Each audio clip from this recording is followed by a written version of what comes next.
네, 여기 환란이 축복으로 묵상 간증입니다. 등록금 2,700원이 없어서 중학교를 중퇴한 저는 학벌에 대한 열등감이 컸고 자존감이 낮아 대인관계에 어려움을 느꼈습니다. 특히 배운 사람 앞에서는 늘 주눅이 들었는데 돈이 있으면 이런 모든 문제가 해결되고 행복할 것만 같았습니다.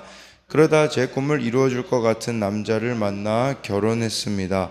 이후 강남에 살면서 명품 쇼핑과 여행을 즐기며 살았습니다. 하지만 몇 년 후 마약과 도박, 음란 등 남편의 각종 중독이 드러나면서 돈을 전부라고 믿던 내 생각이 허무하게 무너졌습니다. 공허와 허탈감에 살 희망을 잃고 자살 충동까지 느끼며 신경쇠약으로 몸이 말라가고 앞이 캄캄했습니다. 그러던 중 친척과 친구가 저를 교회로 인도했고 저는 그 자리에서 성령의 감동으로 몇 시간 동안 울며 회개했습니다. 예배를 마치고 나와 보니 눈에 안개가 낀 것이 없어지고 공기와 바람, 나무, 새소리 등 자연의 모든 것이 참으로 아름답고 찬란하게 빛났습니다. 이후 저는 매일 새벽 기도와 철야 기도, 기도원을 다니면서 교회에서 살다시피 했습니다. 하지만 땅과 집, 사업하는 업소 등이 하나씩 도박빚으로 넘어가고 남편은 매일 마약에 빠져 환각과 환청으로 가족에게 고통을 주었습니다. 이런 고난을 수십 번 당하니 긴 세월은 황폐해진 전쟁터 같았습니다. 돌이켜보면 저는 말씀보다 사람을 의지하여 내 힘으로 문제를 해결하려고 하는 교만하고 악한 죄인이었습니다. 그렇게 힘든 와중에 말씀 묵상을 하는 공동체로 인도되었습니다.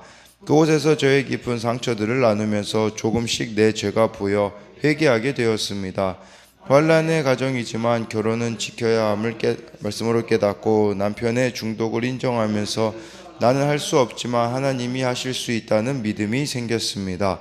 그리고 적용으로 남편에게 도박하느라 수고했어요. 오늘은 조금만 하고 와요. 라며 밥을 차려주고 섬겼습니다. 그러자 남편은 조금씩 경마를 줄이더니 어느 날부터 경마장에 가지 않고 저에게 교회에 타고 다닐 자동차도 사주었습니다.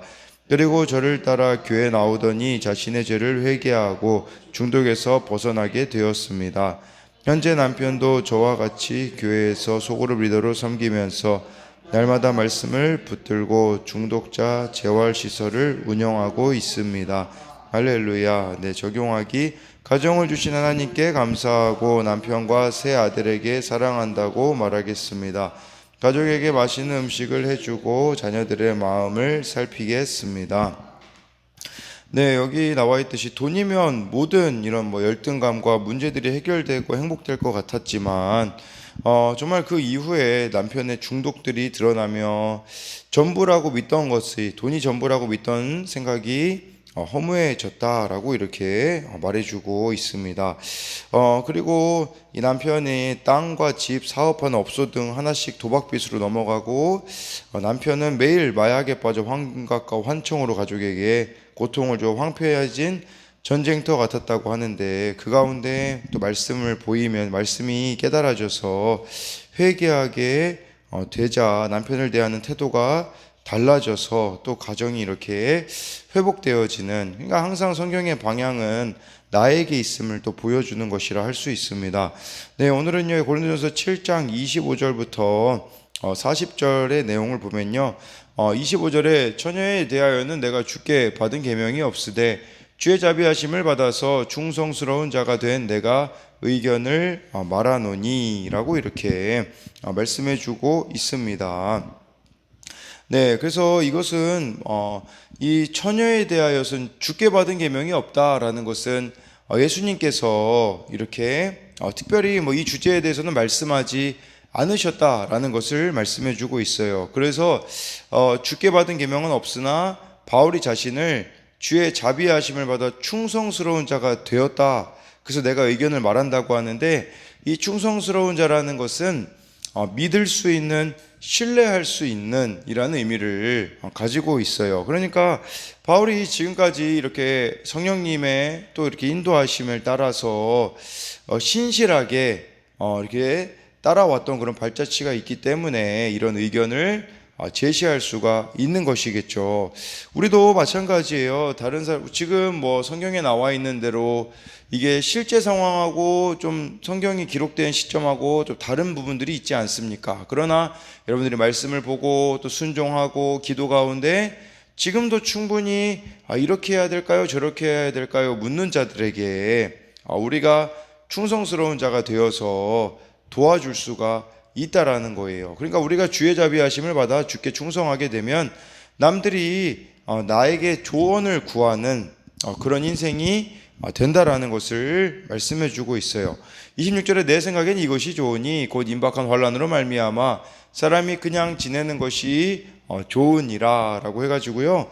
사도 바울 당시에는 이 로마의 박해가 지금 이 당시가 임박한 상황이었기 때문에 바울은 처녀나 총각이 결혼하기보다 그 당시는 또 그런 게 있었어요. 예수님의 재림이 빠를 거라고 정말 임박한 또 이렇게 종말론을 가지고 있었었거든요. 그러니까 로마의 박해도 임박했고 예수님 오시는 날도 이제 곧 재림이 임박할 거라고 생각했기 때문에 처녀나 총각이 결혼하지 않고 정말 주님을 위하여서 이렇게 살기를 원했던 거예요. 그리고 이렇게 결혼하게 되면 매이는 것이 많아지잖아요. 이제 그리스도인들 향해 박해가 시작되리라고 예견되었기 때문에 가정을 이루면 또 다른 아픔과 어려움이 찾아올 수 있었기에 그 당시에 이런 정황에 따라서 바울이 그렇게 말한 것이라고 할 수가 있어요. 그래서 임박한 환난으로 말미암아 이 환난이라는 것은 사람을 힘들게 하는 어려움이나 결핍 등을 의미하는데 삶을 올가매면서 우리를 원하지 않는 방향으로 움직이도록 강요하는 영향을 가리키는 겁니다. 그래서 26절에 대한 이런 적용 질문은 임박한 환난을 피하고 육신의 고난에서 벗어나고자 결혼하려 합니까? 아니면 그것들을 인정하면서 거룩을 목적에 두고 결혼하려 합니까? 그러니까 이게 무슨 말이냐면 행복을 위해 결혼하려 하는지 거룩을 위하여 결혼하려고 하는지 이것을 물어보고 있는 거죠. 근데 묵상 간증에 나와 있듯이 어떤 행복, 그것을 위해서 했을 때는 되어지지 않는 것을 우리는 거룩이 목적이 된 것임을 기억해야 하는 것이죠. 27, 28절 보면요. 내가 아내에게 매였느냐 노이기를 구하지 말며 내 아내에게서 노였느냐 아내를 구하지 말라. 28절에 그러나 장가가도 죄짓는 것이 아니요 처녀가 시집가도 죄짓는 것이 아니로되 이런 이들은 육신의 고난이 있으리니 나는 너희를 아끼노라 라고 해서요. 독신으로 살든지 결혼으로 살든지 이것은 자기의 믿음에 따라 은사에 따라 선택하는 거라고 이렇게 말하고 있어요. 근데 바울은 이것을 이들은 육신의 고난이 있기에 뭐 이렇게 나는 너희를 아낀다라는 것은 아까 말씀드린 것처럼 뭐 결혼하게 되어지면 여러 가지 또 어려움들이 있기 때문에 바울은 정말 예수님께만 이렇게 집중하고 충성하기를 원했다라는 것을 이렇게 말씀해 주고 있어요. 29절에 형제들아 내가 이 말을 하노니 그때가 단축하여진 고로 이후부터 안에 있는 자들은 없는 자 같이 하며 여기 또 이제 쭉 이어서 나오는데요. 먼저 29절 보면 바울은 그 당시 예수님이 다가오실 때가 가까이 왔다라고 생각을 했어요. 그래서 이제 하나님 앞에 서서 우리가 결산해야 될 날이 다가왔기 때문에 땅의 것에 집중하지 말라고 집착하지 말라고 우리들에게 말씀해 주고 있어요. 여기서 그때라는 이 단어가요. 여러분 이 때가 시간을 말하는 거잖아요. 두 가지가 있거든요. 헬라어로요. 하나는 크로노스, 그냥 흘러가는 시간. 근데 여기에 쓰여 있는 이 그때는 카이로스가 쓰였어요. 카이로스라는 것은 하나님의 때라는 거죠. 그러니까 하나님의 이제 그때가 단축하여졌다라는 것은 정말 이제 특별한 시간과 기회를 하나님 안에서 가져야 된다라는 거죠. 그러니까 이 하나님의 때가 가까이 왔기 때문에 제한된 시간에서 우리가 우선순위를 이렇게 주님께 두어야 된다라는 것을 말씀해주고 있는 거예요. 근데 이것은 사실은 뭐 이 당시에만 해당하겠습니까? 우리들에게도 해당되죠. 왜냐하면 예수님이 언제 오실지는 그 누구도 알지 못하기 때문에 우리도 이 제한된 시간 속에서 삶의 우선순위를 늘 주님께 두어야 하는 것이에요. 그래서 이제 29절부터 35절까지가 이제 이것에 대한 내용인데, 그러니까 핵심은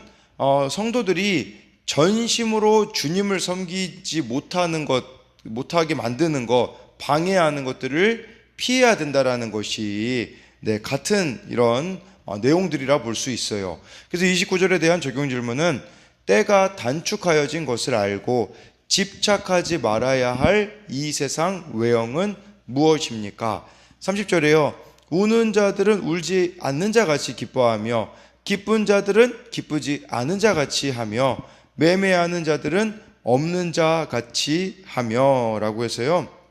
이 세상의 외형은 다 지나가기 때문에 너무 세상에 매이지 말라는 뜻이에요. 막 우는 자들은 세상이 끝난 것처럼 뭐 그렇게 울지 말라. 그 기쁜 자들은 그 기쁨이 과연 계속 지속되겠느냐 라고 하면서 기쁘지 않은 자 같이 하라고, 또 매매하는 자들은 또 없는 자 같이 하라는 것은 이 세상에서 소유하고 누리는 모든 일들은 결국 지나가 버린다라는 사실을 우리들에게 일깨워 주고 있습니다. 31절에요. 세상 물건 쓰는 자들은 다 쓰지 못하는 자 같이 하라.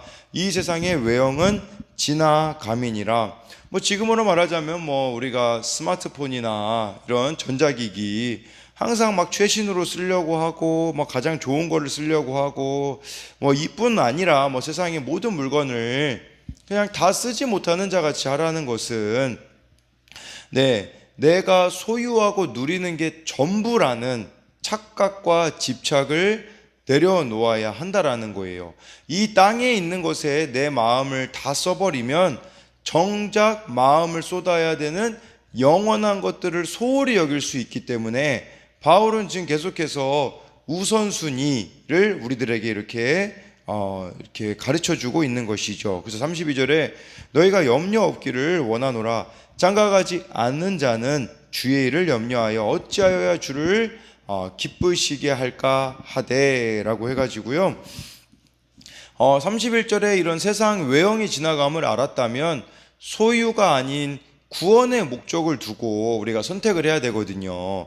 이 결혼이나 독신도 마찬가지라고 말씀해주고 있습니다. 그래서 여기서 또 중요한 것은 지금 바울의 이 염려가 무엇입니까?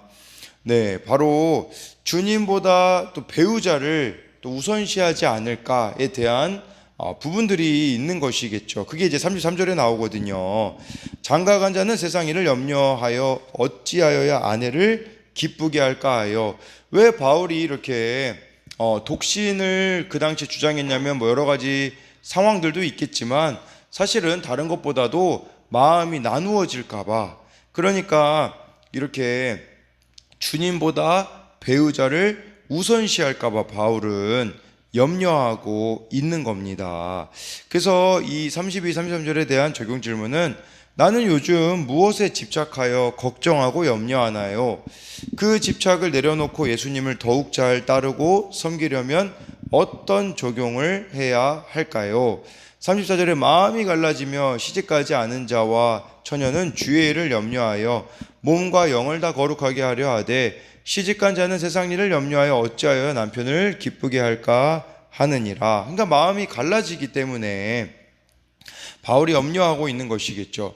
시집가지 않은 자와 처녀는 뭐 결혼에 매이지 않기 때문에 아무래도 주님의 일을 이렇게 염려하게 거기에 집중하게 될 것이지만, 시집간 자는 아무래도 남편이 있기 때문에 이렇게 남편을 어떻게 기쁘게 할까 하다 보면 이 마음이 갈라지게 되는 이것을 바울은 지금 염려하고 있는 겁니다. 근데 우리가 기억해야 되는 것은요, 주의 일이라는 거, 여기서 주의 일을 염려한다고 해서 주의 일의 본질은 주님을 기쁘시게 하는 겁니다.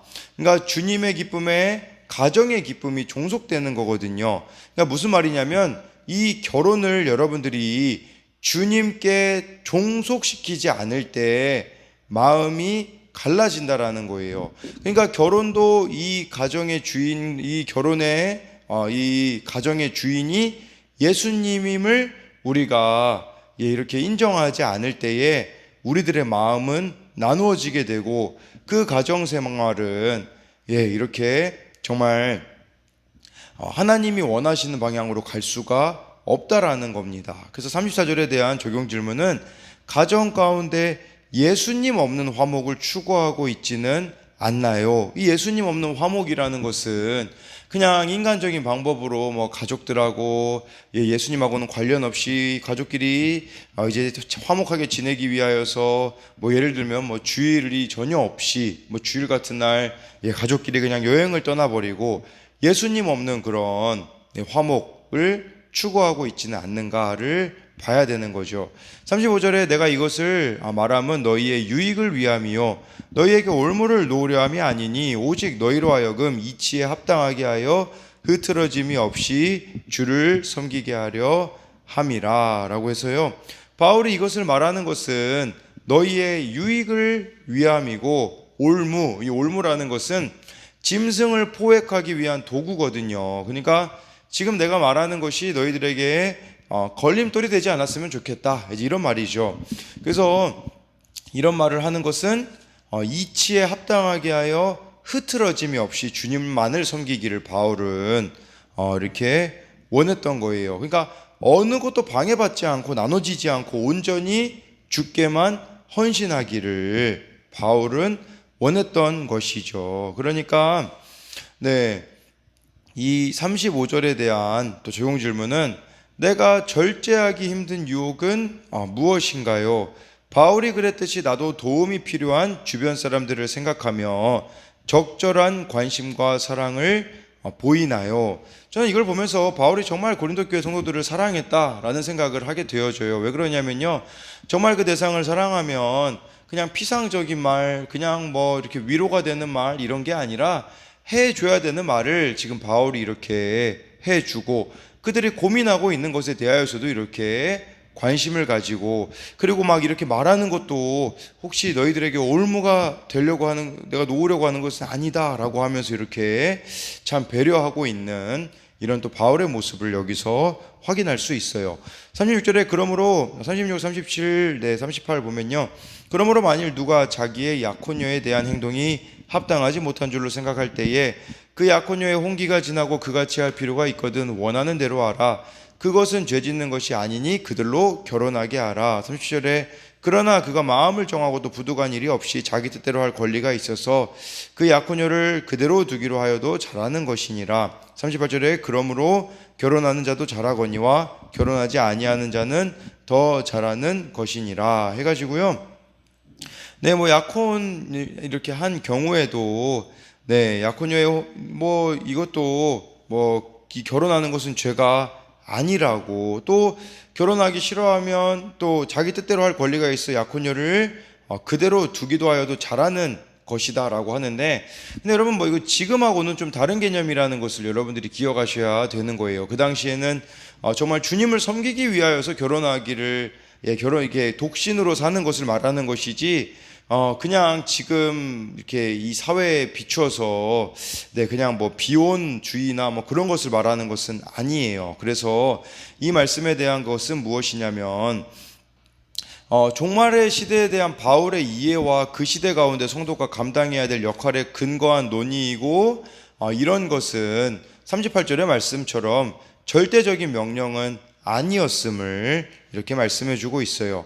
39절에 아내는 그 남편이 살아 있는 동안에 매여 있다가 남편이 죽으면 자유로워 자기 뜻대로 시집갈 것이나 주 안에서만 할 것이니라 해가지고요, 사별한 경우를 말해주고 있는데, 남편이 죽으면 아내는 자유롭게 시집을 갈 수 있는데 중요한 것은 여기에 주 안에서만 할 것이니라, 믿는 자와만 재혼할 수 있다라고 이렇게 또 바울이 말씀해주고 있는 것이죠. 그래서 39절은 적용 질문은 주 안에서만 결혼하고자 오직 믿는 자와 결혼하기로 결단합니까? 사실 우리가 불신 결혼하는 것은 뭐 여러 가지 이유가 있겠지만 그런 측면이 있는 게 아닙니까? 내가 또 세상에서의 어떤 욕심이나 그런 것들을 내려놓지 못하기에 그 불신 배우자를 통하여서 채우고자 하는 부분들이 또 있다라는 그런 것도 우리가 생각해 볼 수 있는 것이죠. 40절에 그러나 내 뜻에는 그냥 지내는 것이 더욱 복이 있으리로다.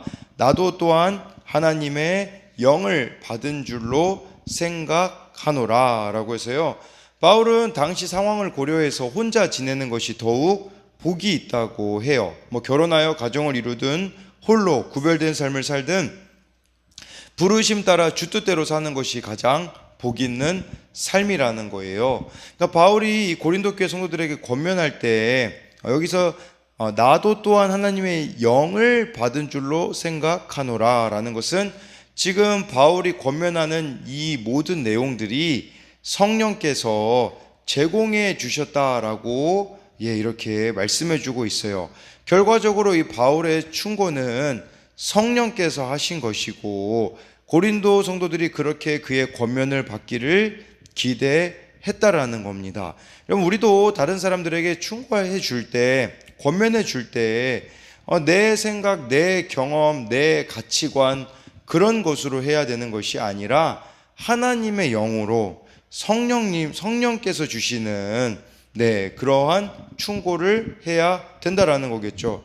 그렇게 하기 위해서는 어떻게 돼야겠습니까? 다른 무엇보다도 여러분들이 성령님과 친밀할 때야만, 또 성령께서 주시는 그 마음에 순종한 자들만이 친밀함 가운데 나아갈 수 있지 않겠습니까?